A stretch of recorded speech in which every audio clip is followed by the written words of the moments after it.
Hello friends, I am Anshika Tripathi. Welcome to my channel Be a Topper. I have completed my class 12th last year and I got 95.6 percentage. और मैंने ये channel इसलिए बनाया है क्योंकि मेरे बहुत सारे जो रिलेटिव्स हैं जिन्होंने मुझसे पूछा कि दीदी आपने कैसे किया, कैसे आपके इतने अच्छे मार्क्स आ गए। तो उन सबको मैंने बताया और मुझे लगा कि बाकी सबको भी एक गाइडेंस की ज़रूरत है, इसलिए मैंने ये चैनल बनाया है। तो मैंने 5 जो टिप्स यूज की थी मुझ पर, खुद पर, वो मैं आप सबको बताऊंगी। The first thing is to complete your syllabus.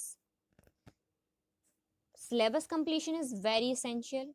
अब सिलेबस कंप्लीट करने के दो तरीके हो सकते हैं कि आप उसको रीड करें। कई लोग ऐसे होते हैं जो रीड करके बहुत अच्छे से उनको याद हो जाता है और पढ़ के ही याद हो जाता है। कई लोग ऐसे होते हैं जिनको खुद पढ़ने से याद नहीं होता, कोई और समझाए उन्हें तो ज़्यादा अच्छे से याद होता है। इसलिए कंप्लीट करने सिलेबस कंप्लीट करने के दो तरीके हो सकते हैं, एक्टिव और पैसिव।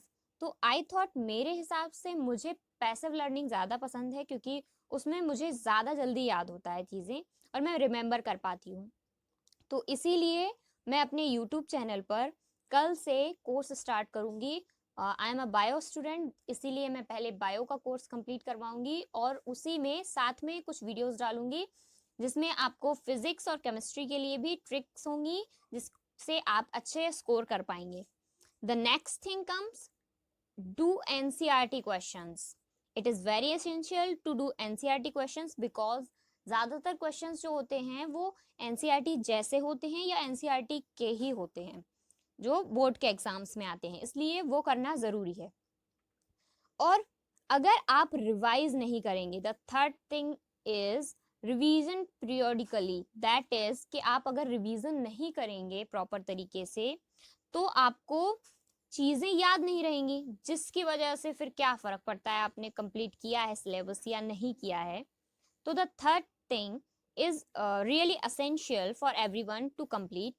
तो आप ऐसा कर सकते हैं कि सिलेबस रिवाइज करने के लिए, जैसे आपने एक दिन एक चैप्टर कंप्लीट किया है तो उस चैप्टर को 2 दिन बाद फिर से, ज़्यादा नहीं तो एक बार रीड कर लीजिए। फिर कुछ दिन बाद जैसे 3 दिन का हो गया, फिर उसके बाद 5 दिन बाद फिर उसको रीड कर लीजिए। इस हिसाब से आपका क्या होगा, एक तो स्पीड बढ़ जाएगी और दूसरा क्या होगा, आपको वो रिमेंबर रहेगी चीजें। The third thing, do previous year questions. Boards में क्या होता है, प्रीवियस ईयर क्वेश्चंस बहुत सारे आते हैं और ज्यादातर प्रीवियस ईयर क्वेश्चंस होते हैं या फिर उनसे रिलेटेड क्वेश्चंस होते हैं, कॉन्सेप्ट सेम रहता है। और उसके बाद फिर आपको क्या करना है, प्रीवियस ईयर जो क्वेश्चन होंगे वो चैप्टर वाइज हो तो बहुत अच्छा है, ताकि आप हर चैप्टर के बाद उसको कर सकें और आपका जो कॉन्सेप्ट है वो क्लियर हो जाए। कुछ कुछ कॉन्सेप्ट्स होते हैं जो क्वेश्चन से क्लियर होते हैं। And the last but not the least, do sample papers with time limits. कुछ लोग होते हैं जो सैम्पल पेपर करते तो हैं लेकिन टाइम लिमिटेशन के बिना, जिससे क्या होता है वो जब पेपर देने बैठते हैं एग्जाम टाइम पे तो उनका पेपर छूट जाता है। फिर कहते हैं पेपर बहुत लेंदी था, जल्दी जल्दी में मैंने ये नहीं कर पाया, वो नहीं कर पाया।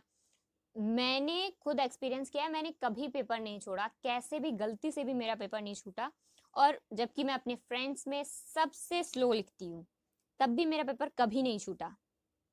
ऑल्दो मेरी राइटिंग ठीक नहीं है लेकिन मेरा पेपर कभी नहीं छूटता था। अगर आप पेपर छोड़ते हैं तो एग्जामिनर को एक पॉइंट मिलता है कि ठीक है इसने किया ही नहीं है तो क्या मार्क्स दूं। अगर आपने कुछ लिखा है मतलब उसको मार्क्स देने पड़ेंगे। ओके, सो कल से मैं स्टार्ट करूंगी हमारा बायोलॉजी का कोर्स, जिसमें मैं स्टार्ट करूंगी इजीएस्ट चैप्टर से, जिससे आपका एक जो कॉन्फिडेंस है वो डेवलप हो कि मुझे आती है, ये तो मुझे आता है। इसलिए पहले वहां से स्टार्ट करेंगे। और फिजिक्स और केमिस्ट्री के लिए, फिजिक्स के लिए स्पेशली मैं बताऊंगी आपको कि आप डेरिवेशंस कैसे याद रखें। तो अगर आपको ये सब चाहिए तो please subscribe my channel and press the bell icon so that आपको हर एक अपडेट मिलती रहे।